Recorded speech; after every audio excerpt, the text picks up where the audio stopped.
Subscribe कीजिए इस channel को जिसका नाम है रहने दे रे तू। बेल आइकन को जरूर से दबाइए लिटरेरी कहानियां सबसे पहले सुनने के लिए। नमस्कार मित्रों, शुरू करती हूँ आज की कहानी।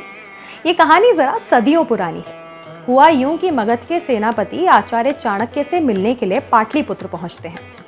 आचार्य चाणक्य की जो कुटिया थी वो गंगा के किनारे थी। शाम हो चुकी थी और इसीलिए चाणक्य की कुटिया में दिया जल रहा था और वो अपने किसी काम में व्यस्त थे।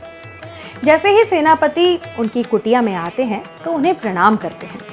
चाणक्य उन्हें बैठने के लिए आसन देते हैं और दोनों के बीच में वार्तालाप शुरू होता है। अभी बस बातचीत शुरू ही हुई थी कि चाणक्य अपने सेवक को बुलाते हैं और उसे आदेश देते हैं कि जो दिया उस वक्त कुटिया में जल रहा था उसे बुझा दिया जाए, वहां से ले जाया जाए और उसकी जगह एक नया दिया जला दिया जाए। सेवक चाणक्य की आचार्य की आज्ञा का पालन करता है, वैसा ही करता है। वो उस दिए को बुझा देता है, अपने साथ ले जाता है और उसकी जगह एक नया दिया जला देता है। और अब फिर से सेनापति और आचार्य के बीच में बातचीत शुरू हो जाती है। बातचीत तो चल रही थी, लेकिन अब सेनापति का दिल बातचीत में जरा कम ही लग रहा था।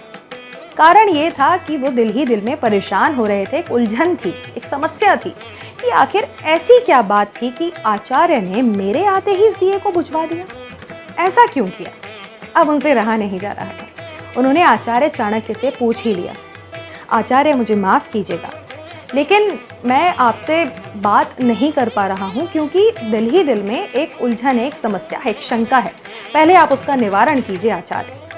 आचार्य चाणक्य ने बहुत ही प्रेम से, प्यार से कहा, हाँ, पहले आप अपनी समस्या बताइए, बातचीत तो फिर भी हो सकती है। सेनापति बोले, आचार्य, जब मैं आया आपकी कुटिया में तो मैंने देखा कि आप दिए के प्रकाश में कुछ काम में व्यस्त थे, लेकिन मेरे आते ही, बातचीत शुरू करते ही आपने उस दिए को बुझवा क्यों दिया आचार्य, और दूसरा दिया क्यों जलवा दिया? बस यही समस्या है आचार्य। चाणक्य बोले, ऐसा मैंने इसलिए किया सेनापति जी, क्योंकि जब आप आए तो मैं राज्य के कार्य में व्यस्त था। मैं राज्य से संबंधित ही कोई ज़रूरी काम कर रहा था और वो जो दिया मेरे इस कुटिया में जल रहा था, उस वक्त उस कुटिया में राज्य की संपत्ति से खरीदा हुआ तेल डला हुआ था। लेकिन जब आप आए तो हमारी व्यक्तिगत बातचीत चालू हो गई, शुरू हो गई। उस व्यक्तिगत बातचीत के दौरान मैं राज्य की संपत्ति का दुरुपयोग नहीं करना चाहता था, उसे उपयोग में नहीं लाना चाहता था, जो कि मेरा व्यक्तिगत उपयोग होता अगर मैं उसे उस वक्त जलाता और आपसे बातचीत करता।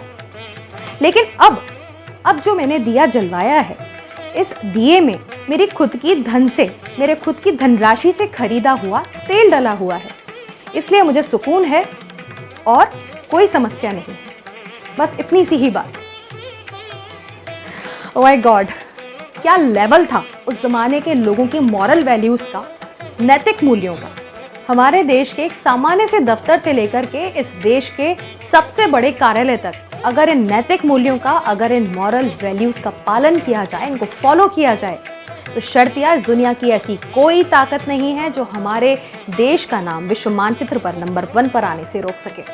देखिए, ये दौलत, ये शोहरत, ये पैसा, ये प्रसिद्धि, ये रुतबा, सब कुछ चुटकियों में, मतलब चुटकियों में मिट्टी में मिल जाता है अगर हमारा राष्ट्र मजबूत ना हो। और देखिए, राष्ट्र वही मजबूत होता है जिसकी फाउंडेशन, जिसकी नींव नैतिक मूल्यों और मॉरल वैल्यू से भरी हुई होती है। और इसका ताज़ा उदाहरण, इसकी ताज़ा मिसाल हम अफगानिस्तान में देख सकते हैं। यहाँ के एक से एक कद्दावर लोग, प्रसिद्ध लोग, दौलत वाले लोग, शोहरत वाले लोग, रुतबे वाले लोग दर दर भटक रहे हैं। बच्चे अपने माँ बाप से बिछड़ गए हैं और सब लोग मुल्क छोड़कर भागने की कोशिश में लगे हैं, अपनी जान बचाने की कोशिश में लगे हैं। ऐसा सिर्फ और सिर्फ इसीलिए हो रहा है दोस्तों, क्योंकि ये राष्ट्र मजबूत नहीं था, पावरफुल नहीं था। तो हम सबको इससे शिक्षा लेनी चाहिए। ये एक भयानक तस्वीर है पूरे दुनिया के लिए, एक खौफनाक चित्र है।